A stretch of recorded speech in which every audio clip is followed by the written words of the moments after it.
welcome back to the channel. As you can see right here, I'm doing a little screenshot along with this video so you can see these buds. So they're called the Skullcandy Ecobuds. I didn't actually look out the release date, and to be honest with you, I haven't found these in the store. When I looked online, it did say Target, so maybe they're in the stores now, or it could just be an older product and I didn't know about it.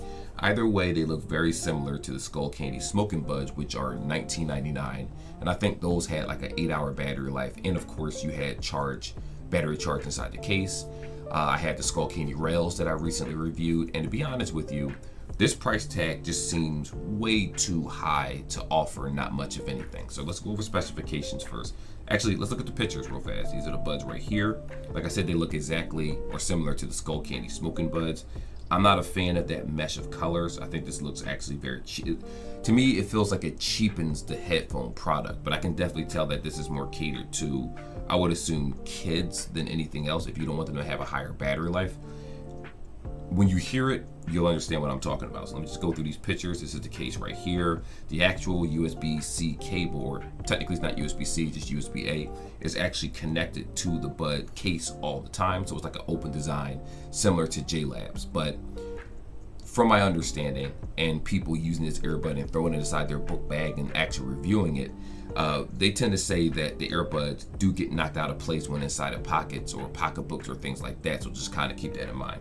But anywho, now we got the photo session out of the way.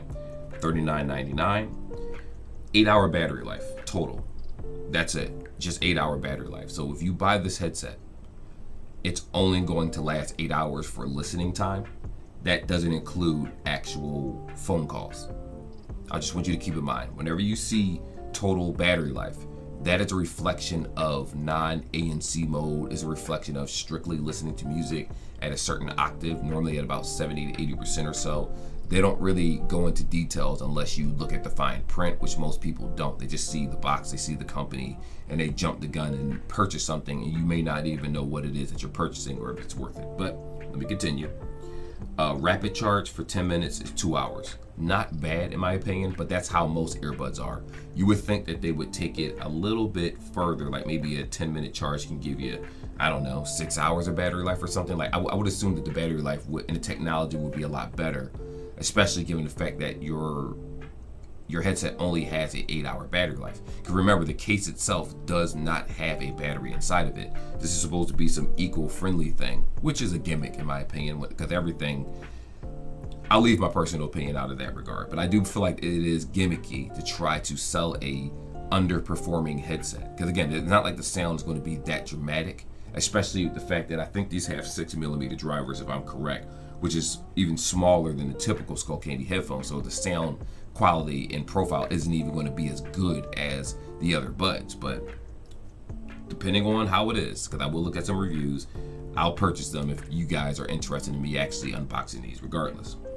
It says right here, battery-free charging dock. That's what we talked about. There is no battery in the dock. The dock is only used to put the earbuds inside of it, and then you can plug it up to like a phone that allows you to charge. You can plug it up to a wall or something like that, and that is how it charged. Remember, the Beat Solo buds had the same issue where it was 16 hours of battery life total, but then the case itself was just a housing to fit the earbuds, and they didn't charge it. You have to still plug it into some type of outlet in order to get a power supply out of it, which again, that's not for me personally. I know some people won't really care about that, but at least that product had 16 hours. But of course, that was double the price at $79.99, while these are $40. Now, what else do we have here? It says reverse charge from phone. Okay, you could have also added wireless charging. I think that would have made a lot more sense to add wireless charging to a product like this, but maybe that wouldn't have worked out well because of the fact that, again, the case doesn't have a battery in it, and this is, 50% less carbon emissions and all that stuff. IPX4 sweat and water resistant. They're talking about the buds.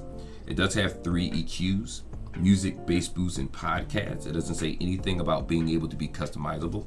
I'm not even sure if you use the Skullcandy IQ application, whether this is even compatible with that. So it does have a lack of features, as you can see, but let's keep going. Additional features, touch controls, okay, got that.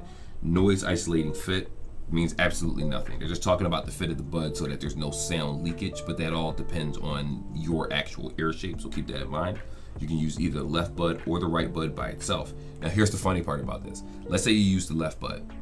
You're left-eared, you prefer left ear or right ear, doesn't matter which one, you use it solo. When you put it back in that case, let's say you use it for 4 hours of strictly music, it's not going to have a full charge anymore. So if you switch over to the other bud, yeah, that one will still be at 8 hours, but when you pop that back in the case, guess what? You're going to have uneven buds. One is going to die faster than the other because the case is no longer charging it. And if you're not near a charger, especially if you're traveling or something, I don't really know who these buds are for. The 8-hour battery life is, again, not a guarantee unless it's under certain parameters, and a lot of companies don't say that. If you're having phone calls, your talk time might be 3.5 hours, 4 hours. Your listening time might be 8 hours, and when you combine those two, your listening time is dramatically lower. It's unfortunate that companies, sell gimmicky products in order to sell to the consumer without you guys knowing what it is. Because I get that a lot on my channel, where a Soundcore headset will say 8-hour battery life, and then they'll report to me and say, well, throughout my day I did phone calls with music, it was only like 4 or 5 hours. And then I have to explain, well, listening time, viewing time is for music they're talking about. A lot of times it's not even for podcasting and listening to actual full-blown movies, because that takes a lot more power than just, I don't know. I'm not a technical professional, but when you use enough headphones, you start noticing that more and more companies are purposely leaving out talk time just to get you to get the listening time, because they're trying to sell you a product strictly for the music quality and nothing else. And it's like, you want the full package when buying a headset. Anyway, it does have Bluetooth 5.2, auto connect, which is basically you take them out of the case, they automatically connect, you put them back in the case, they disconnect. So there's that. Technical specifications. So we talked about the Bluetooth 5.2 for just a moment. Driver diameter 6 millimeters. So let's say the average headset is between 10 to 12 millimeter drivers. Some headsets have multiple drivers inside of it. Some headsets have multiple speakers or microphones in order to have the maximum call clarity and things like that. It's Skullcandy, and again, not to diss Skullcandy, but I have to in this regard. They have never had really clear speakers. Now, granted, I will admit I haven't had Skullcandy headphones that were worth hundreds and hundreds of dollars outside like the Crusher headsets, the more expensive ones. Earbud wise, I haven't, because I never felt like their products were really worth it. Now, granted, I did go into the $100 range and whatnot with Skullcandy, and that used to be the average, where they'll have headsets that had 4 to 5 hours of battery life, the Heshes and all that stuff, and they were just grossly overpriced. When they rebranded themselves for the smoking buds and had a better design, a slimmer design, and much better quality sound, they still lacked the quality in the voice department.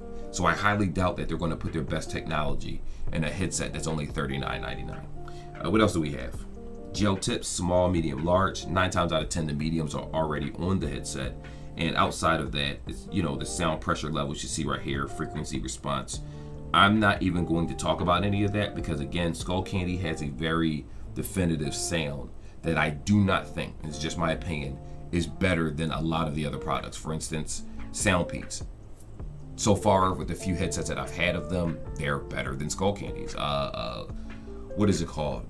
Soundcore by Anchors, the company that I don't work for them.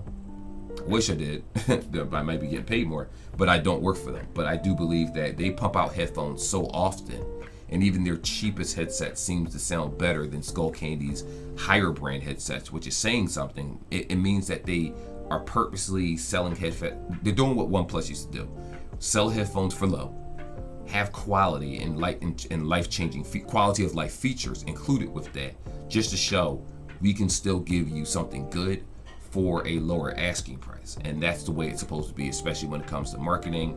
The headphone market is oversaturated, and when I see something like this, granted, I might still buy it strictly for just the sake of review for someone that may like this product. I can tell that I'm not going to be able to recommend it with 8 hours of battery life. They don't even tell you the talk time on their own website. This just seems, don't get me wrong, the case looks nice, in my opinion, kind of. It looks kind of cheap, to be honest with you. And now that I'm looking at them, the buds look nice because it's a familiar design, and the case doesn't really just seem that, it doesn't seem that good. I don't like when companies overcharge and throw eco and little key phrases in order to nickel and dime their customers, because the performance of these are not going to be better than their typical headphones. That's just my personal opinion. But anyway, I could be totally wrong. If you think I am, comment section, go ahead and send me a message. Say, Ian, you have no idea what you're talking about. I have these buds. I love them. And you know what? If I hear enough of that, I will buy the buds and review the buds just so that people that are interested in it don't have to. But anyway, like and subscribe like always, guys. And I will see you guys in the next video. Till then, be safe. Peace. And I have to actually hit the stop button because, well, I'm using different recording software.